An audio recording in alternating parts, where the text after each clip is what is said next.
Welcome back. I promised to give you the whole open road racing story, and that's exactly what I'm going to do. Let's begin with what it is and what it isn't. First and foremost, it is legal. Open road racing is high-speed rallying on a closed public highway. There are currently 5 open road race events remaining in the United States each year. It is often coined as outlaw road racing because it's not sanctioned by big professional racing organizations. But it is not illegal and it is regulated. Open road racing blends the thrill of speed and surprisingly easy entry requirements. Open road racing can be thought of as a high-speed, precision driving event. Drivers choose a speed class with a target average speed, often ranging from 100 to 170 miles per hour, and try to match it as precisely as possible over long stretches of road. These are courses where even stock street cars can compete in the lower speed classes. Imagine the thrill of driving over a 100 miles per hour average for upwards of 100 miles and not having to worry about a ticket. Open road racing traces back to the early days of motorsport, when races were held on public roads. Perhaps the most famous is the French Grand Prix, in the early 1900s. The modern revival began in the 1980s with the launch of races like the Roadrunner or the Silver State Classic Challenge, which reintroduced the concept in a safer, regulated format. From there, events spread across Nevada, Texas, and Nebraska, including the Big Bend Open Road Race and the Sandhills Open Road Race.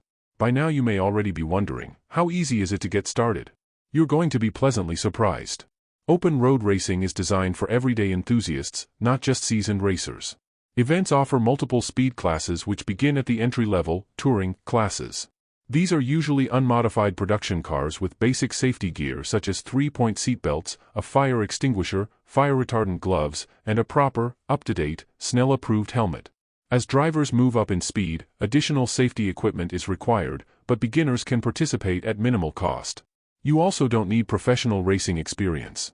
Rookies receive mandatory orientation and qualify by demonstrating they can drive the car in a safe and controlled manner, typically with an instructor riding with them. Veteran competitors choose a class appropriate for their comfort level and car capability, and organizers provide clear rules, safety checks, and support. Rather than racing wheel-to-wheel, the competing in the rally format is intense but controlled, making it one of the most accessible forms of high-speed motorsport available today.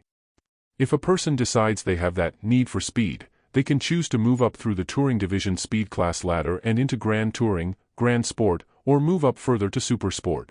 Finally, they may reach the pinnacle class, Unlimited. Just as the name indicates, the speed is unlimited. It takes a lot of experience and, frankly, money to get there. Some competitors bring purpose-built race cars. This is where records are established and legends are made. Imagine being one of those very few who can disregard the speed limits and race all out against just a handful of fellow competitors to see who can go from a standing start to the finish line the fastest. Currently the records held at these American road races are just astonishing, and cars regularly exceeding 200 miles per hour on course. I'll share this thought with you.